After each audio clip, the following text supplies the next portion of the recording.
Hello friends, मैं हूं बिना मिश्रा और आज हम लोग डिस्कस करने वाले हैं वेरी वेरी इंपॉर्टेंट टॉपिक, जो कि आप अगर प्रीवियस ईयर क्वेश्चंस को देखें तो लगातार हर साल यहां से क्वेश्चंस आता ही रहता है।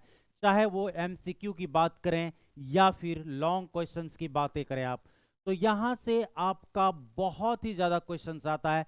इसीलिए इसके लिए मैंने स्पेशल स्लाइड बना रखा है। और जी हाँ, हमारा आज का टॉपिक का नाम है इटली यूनिफाइड। क्योंकि इससे पहले का लेक्चर अगर आप देखेंगे तो मैंने उतना ही इंपॉर्टेंट, जितना हमारे लिए इटली इंपॉर्टेंट है उतना ही ज़्यादा हमारे लिए इंपॉर्टेंट है जर्मन यूनिफिकेशन।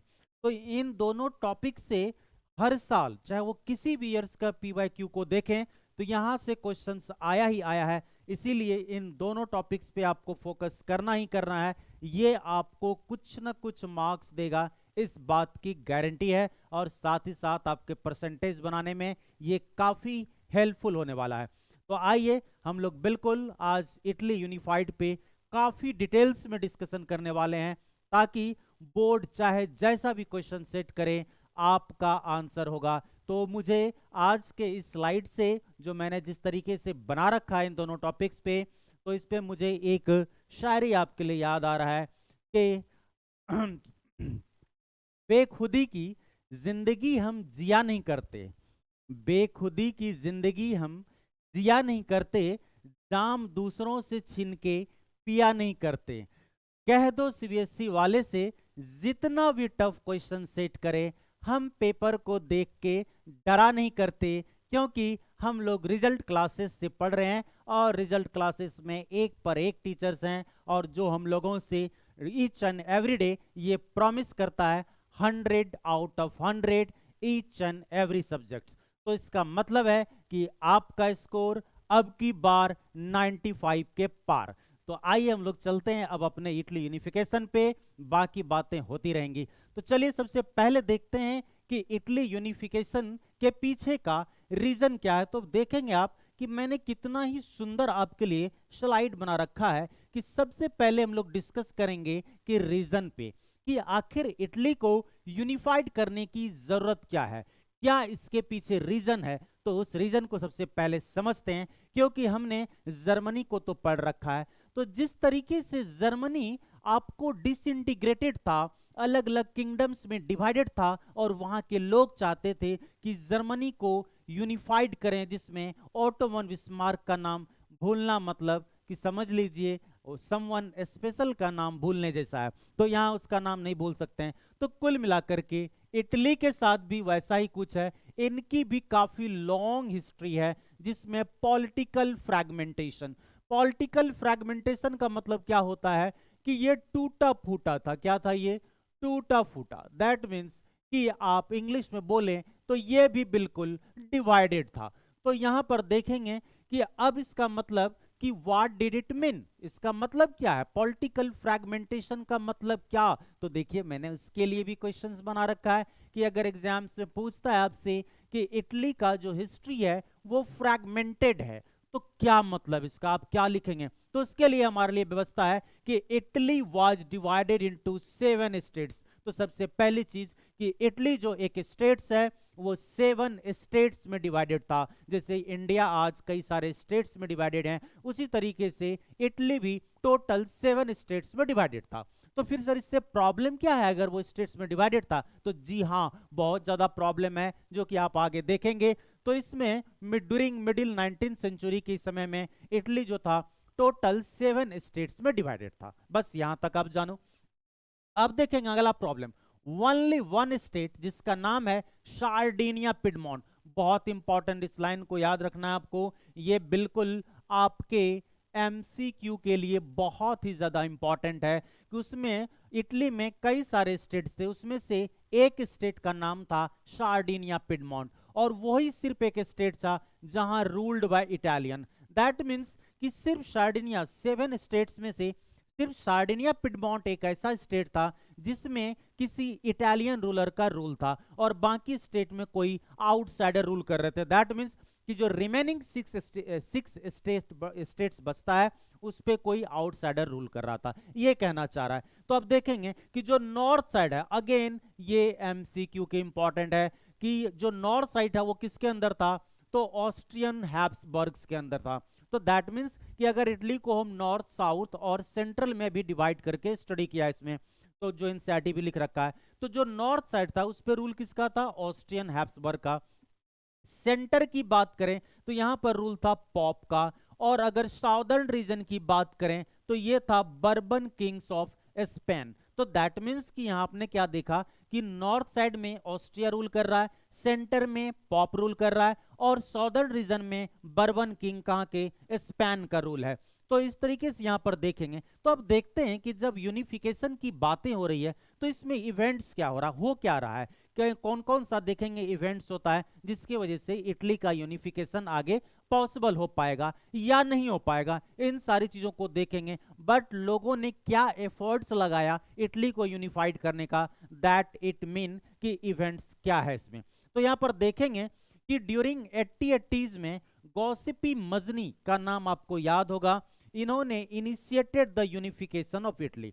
तो दैट मीन्स कि 1880s के टाइम में जो आप इटली यूनिफिकेशन की बात देखेंगे तो सबसे पहले गॉसिपी मजनी ने शुरू किया। थोड़ा सा आपको अगर याद भी होगा तो इन्होंने यंग इटली नाम का एक सीक्रेट सोसाइटीज बनाया था, जो पहले के लेक्चर्स में आपने देखा है। उस सोसाइटी का पर्पस ही था इटली को यूनिफाइड करना, दैट मीन्स कि 7 स्टेट्स को मर्ज करना और इटली को एक यूनिफाइड नेशन बनाना, और दैट मीन्स कि पूरे इटली पे एक किसी इटालियन का रूल होना। जैसे आज हमारे देश में कोई भी अगर गवर्नमेंट हो तो जो हमारा प्रधानमंत्री या प्रेसिडेंट हमारे देश का, वो हमेशा एक इंडियन बनता है। तो बिल्कुल इटली के लोग भी यही चाहते हैं कि स्पेन हम पे रूल ना करे, पॉप रूल ना करे, या फिर जो दूसरा ऑस्ट्रिया है वो भी हमारे ऊपर रूल ना करे। तो आप देखेंगे, ये आप जानते भी हैं, पहले के लेक्चर्स में आपने देखा भी है कि जो ये हमारा मजनी है, इन्होंने क्या था, सीक्रेट सोसाइटीज बनाया था इसके लिए, जिसका मैंने नाम पहले बता रखा है क्योंकि पहले के लेक्चर में डिस्कस किया है, जिसका नाम क्या था, यंग इटली। तो उसमें उन्होंने क्या था, लेकिन जो मजनी है ये बेचारा फेल हो गए, दैट मीन्स कि ये इटली को यूनिफाइड नहीं कर पाए। तो अब सवाल उठता है, क्या इटली यूनिफाइड होगा या नहीं होगा, तो मेरे को नहीं पता। तो आगे देखते हैं कि क्या इटली का यूनिफिकेशन हो पाता है, क्योंकि इसमें और भी बड़े बड़े सूरवीर का एंट्री होना बाकी है, जो वो अपना भी एफर्ट्स लगाएंगे और इटली को यूनिफाइड करने की कोशिश करेंगे। तो देखते हैं कि क्या वो सक्सेसफुल हो पाता है। तो आगे चलते हैं। तो सार्डिनिया पिडमोंट रूलर, जो उसमें मैंने आपको बता रखा है, यहां पर आप देख सकते हैं कि सिर्फ एक ही स्टेट था 7 में जिसका नाम था सार्डिनिया पिडमोंट, और वहां पर एक इटालियन रूलर था और उस रूलर का नाम था विक्टर इमैनुअल सेकंड। तो बिल्कुल आपको याद रखना है कि सार्डिनिया पिडमोंट तो ऐसे ही इंपॉर्टेंट है कि कहेगा कि कौन सा स्टेट था इटली में जिसपे किसी इटालियन का रूल था, तो आपका आंसर होगा सार्डिनिया पिडमोंट। अब दूसरा क्वेश्चन बनेगा कि सार्डिनिया पिडमोंट के रूलर कौन थे, तो विक्टर इमैनुअल। तो अब देखते, शायद ऐसा लग रहा है यहां देख करके कि विक्टर इमैनुअल भी कोशिश करेंगे इटली को यूनिफाइड करने का, बट क्या वो कर पाते हैं या नहीं कर पाते हैं, ये तो अभी देखना बाकी है दोस्त, अभी फिल्म तो शुरू हुआ है। तो आइए देखते हैं। इसमें देखेंगे इन्होंने भी क्या किया, इनिशिएटेड, बट इन्होंने जो इनिशिएटेड किया इसका थोड़ा तरीका अलग है। तरीका क्या अलग है, इन्होंने वार का सहारा लिया। अब ये चाहते हैं कि हम वार करेंगे, ऑस्ट्रिया के साथ वार करेंगे, स्पेन के साथ वार करेंगे, और अगर ऑस्ट्रिया और स्पेन के साथ वार करके आप सक्सेसफुल हो जाते हैं तो पॉप तो बेचारा ऐसे ही खाली कर देगा मैदान। तो इस तरीके से इटली का यूनिफिकेशन पॉसिबल हो पाएगा। बट सवाल ये उठता है, क्या ऑस्ट्रिया को या फिर स्पेन को इटली हरा पाएगा? तो आइए देखते हैं अगले एपिसोड में। तो इसमें आप देखेंगे कि यहां पर वाई यूनिफिकेशन। अब अगला सवाल आता है कि इटली को यूनिफाइड करने की जरूरत क्या है। एक तो आपको पता है कि इटली 7 स्टेट्स में डिवाइडेड है और साथ ही साथ ऑस्ट्रिया और स्पेन उस पर रूल कर रहा है, तो इसलिए ऐसे भी जरूरत महसूस हो रहा है। बट उन लाइंस को यहां मैं रिपीट करने वाला नहीं हूं। तो यहां हम देखेंगे बिकॉज अब है कि लोग उनके साथ क्यों आए। दैट मीन्स कि विक्टर इमैनुअल जो है हमारे राजा, जो रूलर हैं सार्डिनिया पिडमोंट के, उसके साथ इटली के लोग आखिर क्यों आए इटली को यूनिफाइड करने के लिए। उनके साथ मिलकर के स्पेन या ऑस्ट्रिया से वो क्यों फाइट करे, सवाल तो ये उठता है। बिकॉज जो अलाइट होता है, तो in the eyes of elite ruling elites का मतलब क्या होता है, रिच मैन, जो रिच जो इन्फ्लुएंशियल मैन होता है उसके बारे में बात कर रहा है। तो देखेंगे इसमें, देखेंगे कौन सा रीजन में, यहाँ एसपी जो मैंने लिखा है इसका मतलब होता है सार्डिनिया पिडमॉन्ट। तो दैट मीन्स कि सार्डिनिया पिडमॉन्ट में रूल कर रहे थे विक्टर इमैनुअल सेकंड, तो दैट मीन्स कि सपोर्ट भी उसको वहीं पर मिलेगा, क्योंकि दूसरे स्टेट तो पूरी तरीके से स्पेन और ऑस्ट्रिया के कंट्रोल में, वहां अगर वो हेल्प के लिए जा ही नहीं सकते हैं, क्योंकि वहां पर जाने के लिए तो पहले उसको स्पेन को हराना पड़ेगा, आपको ऑस्ट्रिया को हराना पड़ेगा और पॉप को यह हराना पड़ेगा, तभी तो वहां के लोग इनके पास आएंगे, तो लड़ना ही है। तो सार्डिनिया पिडमॉन्ट के जितने भी रिच मैन हैं वो सब चले जाते हैं किसके साथ, विक्टर इमैनुअल के साथ, कि चलो हम लोग इटली को एक यूनिफाइड नेशंस बनाते हैं। बट वाई, क्यों, क्या, तो इसमें आप देखेंगे बिकॉज उन लोगों को क्या लग रहा था कि यूनिफाइड इटली ऑफर्ड देम क्या, तो दैट मीन्स कि ये जो रिच मैन है, और आपको पता है कि रिच मैन के कैटेगरी में सिर्फ एक ही क्लास आते हैं और उस क्लास का नाम है बिजनेस क्लास। तो बिजनेसमैन जो हैं वो आते हैं विक्टर इमैनुअल के साथ, ये सोच करके अगर इटली यूनिफाइड हो जाता है तो उनके लिए ये इकोनॉमिक डेवलपमेंट का रास्ता खोलेगा, दैट मीन्स के आर्थिक विकास का रास्ता खोलेगा, और उस बिजनेसमैन का आर्थिक डेवलपमेंट होगा, इकोनॉमिक डेवलपमेंट होगा, और साथ ही साथ पॉलिटिकल डोमिनेंस होगा। तो पॉलिटिकल डोमिनेंस की बात है कि अगर पूरा इटली यूनिफाइड होता है, तो अब देखेंगे सबसे पहले कि जो ऑस्ट्रिया जिस एरिया में रूल कर रहा है, मान के चलिए इसको एक मैं फिगर बना लेता हूं, तो इस फिगर में देखेंगे कि आप, ये रहा हमारा नॉर्थ मैप में जानते होंगे, ये साउथ है, तो नॉर्थ में ये किसके अंदर है, ऑस्ट्रिया के अंदर है, ठीक है, बीच में सेंट्रल में पॉप है, और लास्ट में अगर आप बात करें तो यहां पर कौन है, हमारा स्पेन है। तो अब ये समझने वाली बात है कि यहां पर समझिए कि ये छोटा सा हिस्सा ये आपको सार्डिनिया पिडमॉन्ट है। तो अब देखेंगे कि अभी जो बिजनेसमैन है वो कहां पर बिजनेस कर पा रहे हैं, तो सिर्फ इसी एरिया में वो बिजनेस कर पा रहे हैं। लेकिन अब अगर पूरे इटली आजाद होगा, यूनिफाइड होगा, तो ये बिजनेसमैन यहां भी बिजनेस कर पाएंगे, यहां भी बिजनेस कर पाएंगे, और यहां भी बिजनेस कर पाएंगे, और साथ ही साथ ये तो फाइनेंशियली काफी साउंड है, स्ट्रांग है, तो यहां भी तो गवर्नमेंट बनने की बात होगी, तो शायद यहां पर ये इलेक्शन कॉन्टेस्ट कर जाए और यहां के लीडर बन जाए, यहां भी इलेक्शन कॉन्टेस्ट कर जाए, यहां के भी लीडर बन जाए, और यहां भी, तो दैट मीन्स इसके लिए दोनों ही ऑप्शन खोलता है, एक तो पॉलिटिकल डोमिनेंस का, और साथ ही साथ दूसरा क्या, तो इकोनॉमिक डेवलपमेंट का, क्योंकि इसके लिए ट्रेड करने का जो एरिया है, जो मार्केट है, उसका एक्सपेंशन होगा। That means business class elite Italy, unified Italy में एक अपॉर्चुनिटी देखते हैं किस चीज का, तो एक्सपेंशन ऑफ मार्केट का, और जितना बड़ा मार्केट उतना ही ज्यादा बिजनेसमैन को बेनिफिट होने वाला है। तो आइए आगे देखते हैं। अब क्या होता है कि जब यहां तक तो ठीक है, अब यहां पर देखेंगे कि unification led by chief minister Cavour, ठीक है, और ये किसके साथ, तो गॉसिपी गारिबाल्डी। तो कुल मिलाकर के अब 3 लोग हो गए, एक तो हमारा जो रूलर है कहां के, सार्डिनिया पिडमॉन्ट के, जिसका नाम है विक्टर इमैनुअल सेकंड, और दूसरा इसमें हमारे जो चीफ मिनिस्टर हैं कैवोर, वो उनकी एंट्री हो जाती है, और तीसरा व्यक्ति है हमारा गुस्सेपी गारिबाल्डी। तो ध्यान रखेंगे गुस्सेपी गारिबाल्डी अलग है और गुस्सेपी मजनी अलग है। तो यहां पर ये तीनों मिल करके अब अपना यूनिफिकेशन करने का जो प्रोसेस है उसको शुरू करता है। तो सबसे पहले जो हमारा हीरो है जो यूनिफिकेशन के लिए आगे आ रहा है, तो वो है कैवोर। तो आपको ऐसे क्वेश्चंस एग्जाम में पूछ सकते हैं कि what was the role of Cavour in unification of Italy, तो आपका आंसर क्या होगा, he spoke French much better than Italian. तो सबसे अच्छी चीज क्या थी किसके साथ, तो कैवोर के साथ, ये फ्रेंच बहुत अच्छा बोलता था, इटली से ज्यादा, इटालियन लैंग्वेज से ज्यादा बेहतर ये फ्रेंच बोलता था। तो आपको नहीं लगता है कि अगर ये ज्यादा फ्रेंच बोलता है तो इनको फ्रेंच लोगों से ज्यादा अटैचमेंट होगा, क्योंकि आप जानते हैं कि लैंग्वेज हमें एक दूसरे से कनेक्ट करने में, एक दूसरे से जोड़ने में बहुत ही crucial and important role play करता है। तो दैट मीन्स कि जब इसको फ्रेंच आ रहा है तो इन्होंने क्या किया, टैक्टफुल। तो यहां पर टैक्टफुल का मतलब क्या हुआ, बुद्धि से, दिमाग से, नीति से इन्होंने बहुत अच्छा रिलेशन बना लेता है किससे, फ्रांस से।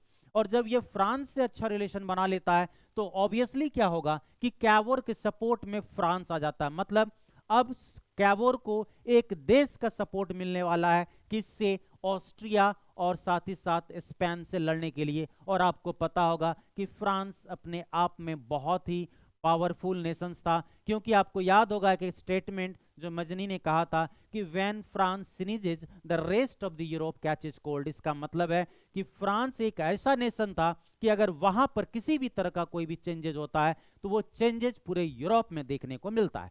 तो यहां पर अब फ्रांस इसके साथ चला आता है और फाइनली क्या होता है, बल्ले बल्ले जीत शुरू हो जाती है और सार्डिनिया पिडमोंट ऑस्ट्रिया को हरा देता है 1859 में। दैट मीन्स कि यहां पर हमारा जो ऑस्ट्रिया है वो हो गया आजाद। तो अब हमारे पास दो टारगेट में है, एक बचता है पॉप और दूसरा बचता है स्पेन। तो अब देखते हैं उसके साथ क्या कहानी है।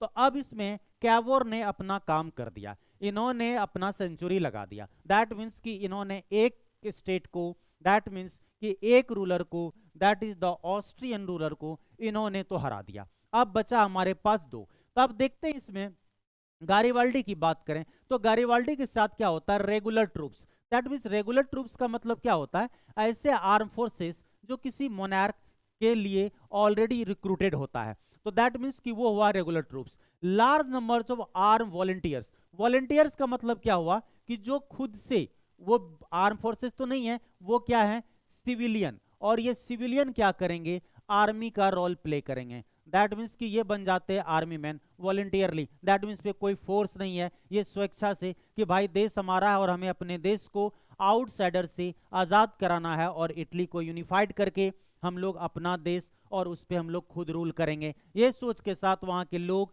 इनके साथ चले आते हैं। किसके लीडरशिप में, तो लीडरशिप ऑफ गारिबाल्डी। और ये स्पेन के अगेंस्ट में फाइट कर देता है और इस तरीके से साउदर्न पार्ट ऑफ इटली पे अगेन ये लोग कब्जा कर लेता है। तो कहने का मतलब दूसरा भी सेंचुरी लग चुका है। दैट मीन्स पहला कैवोर ने किसको आजाद कराया, तो उन्होंने किसको हराया था, ऑस्ट्रियन फोर्सेस को। तो दैट मीन्स किस साइड में, नॉर्थ को उन्होंने कब्जा कर लिया। और दूसरी तरफ जो गारिबाल्डी है उन्होंने क्या किया, स्पेन को हरा दिया। और इस तरीके से जो two Sicilies with the support of local peasants, फिर क्या होता है कि टू सिसिलीज स्टेट्स होते हैं, किंगडम्स होते हैं, वहां पर वहां के लोकल जो पीजेंट्स होते हैं उसकी मदद से इनको भी ये आजाद कर लेता है। और इस तरीके से अब बारी आती है कि इटली तो यूनिफाइड हो गया। अब यहां पर आप कहेंगे कि सर आपने पॉप के बारे में नहीं बताया कि पॉप से किसने फाइट किया था, विक्टर इमानुएल सेकेंड ने या कैवोर ने या गैरिबाल्डी ने? बिल्कुल नहीं, किसी को उनसे फाइट करने की जरूरत नहीं पड़ी,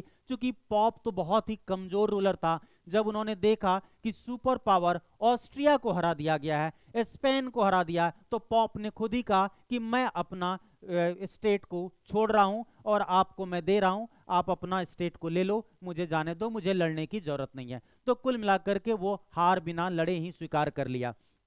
अब इसमें देखेंगे कि जब इटली यूनिफाइड हो गया तो ये आपके एमसीक्यू से लेकर के बहुत ही इंपॉर्टेंट है कि जो विक्टर इमानुएल सेकेंड है, कौन है, विक्टर इमानुएल सेकेंड, उसको प्रोक्लेम्ड किया गया कि king of unified Italy. That means कि उसको यूनिफाइड इटली का किंग बना दिया गया, किसको, विक्टर इमानुएल सेकेंड को। ठीक है, यहां तक क्लियर है? आगे आइए।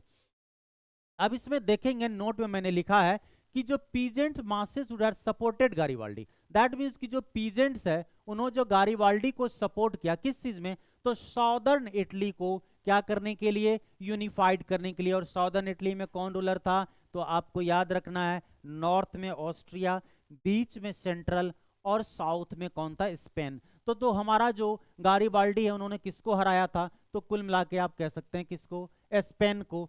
तो उन्होंने क्या किया, नेवर हर्ड, बहुत ही इंटरेस्टिंग और काफी मजाकिया लाइन भी है, never heard of Italia. That means कि इटली का आज तक बेचारा नाम ही नहीं सुना। इसका क्या मतलब हुआ कि जैसे मान के चलिए कि ये एक इटली है, इटली में टोटल 7 स्टेट्स हैं, 1 2 3 4 5, 1 2 3 4 5 6, और एक आप बना लो इसको 7। तो दैट मीन्स कि ये जो 7 स्टेट्स था, तो यहाँ के जो रूलर्स थे, दैट मीन्स कि जो साउदर्न था, इसको आप नॉर्थ मान लीजिए, ये साउथ मान लीजिए, तो इधर के जो साउदर्न के रूलर थे वो अपने लाइफ में कभी इटली का नाम भी नहीं सुना। जरा सोचिए, एक नेशन के अंदर वो एक स्टेट में रह रहा है। जैसे अगर मान लिए किसी स्टेट, इंडियन किसी स्टेट के लोग ये बोले कि मैंने इंडिया का नाम नहीं सुना, तो कितनी दुख की बात है कि कैसा रूलर जो था, किस तरह से उन्होंने रिस्ट्रिक्शन रखा था और लोगों के दिमाग पे कैप्चर करके रखा था कि अपने स्टेट के बियॉन्ड वो कुछ सोच ही नहीं पा रहे थे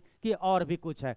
तो यहाँ पर उन्होंने क्या किया कि इन्होंने इटली का कभी नाम नहीं सुना। जब इटली यूनिफाइड हुआ, तो जब उनको ये पता चला कि हमारे इटली जब लोगों के बीच में चर्चा होना शुरू हो गया, चूंकि इटली यूनिफाइड हो गया, तो अब जितने भी पूरे आप अगर बात करें यहाँ के लोग, यहाँ, दैट मीन्स कि 7 आउट ऑफ द 7 स्टेट्स के लोग, जब वहाँ के सारे पीजेंट्स लोग बातें करना शुरू कर दिया इटली वर्ड, तो वहाँ के लोग जो सॉदर्न इटली के लोग हैं, उन्होंने क्या सोचा कि जो ला टालिया, उन्होंने क्या सोचा कि इटली को क्या उन्होंने सुना कि ला टालिया, और ला टालिया कौन है, तो हमारे जो मोनार्क है विक्टर इमैनुअल्स की वाइफ का नाम है। शायद चूंकि राजा की जो वाइफ रानी होती है वो तो पॉपुलर होता ही होता है, तो इन्होंने सोचा कि जो हमारे राजा हैं उन्हीं की जो वाइफ है उन्हीं की नाम ही ला टालिया है। मतलब उसको ये पता नहीं था कि इटली हमारा देश का नाम है और इटली जो है हमारा देश है और हम लोग अलग अलग स्टेट्स में डिवाइडेड थे, ये उन लोगों को पता नहीं था। तो जब इटली का उन्होंने काफ़ी चर्चा सुना हर जगह पर, हर लोगों के मुंह से, तो जो साउदर्न इटली के लोग थे वो ये सोचते थे कि ये तो विक्टर इमैनुअल्स की वाइफ का नाम है, ना कि हमारे देश का। हालांकि बाद में जा करके तो ऑब्वियसली है, लोगों को ये पूरा क्लियर हुआ कि इटली हमारा देश है। तो आई होप कि आज का लेक्चर आपको बहुत ही मजा आया होगा, और बाकी भी जो मेरे लेक्चर्स हैं 1 से लेकर के आप देखें, इतना ही मजेदार है, और आगे भी आपको बाकी सब्जेक्ट्स में भी उतना ही मजा आने वाले हैं। इसलिए हमारे चैनल्स पे जिस भी टीचर्स का वीडियो अपलोड होगा, आप ये मान के चलिए सब के सब मोर देन 10 ईयर्स से ज़्यादा एक्सपीरियंस वाले लोग हैं, सब ऑफलाइन में पिछले 10 सालों से पढ़ा रहे हैं और बेहतरीन है। आप एक बार पढ़ के देखिए, और जो वादा आपसे रिजल्ट क्लासेस के द्वारा किया जाता है 100 आउट ऑफ 100, ये हम लोगों की आपसे प्रॉमिस है कि आपको 100 आउट ऑफ 100 दिलाएंगे। बस आप हमारे साथ बने रहिए और हमें सपोर्ट करते रहिए। तो आज तक के लिए इतना ही। Thank you very much, have a good day, see you tomorrow, bye bye.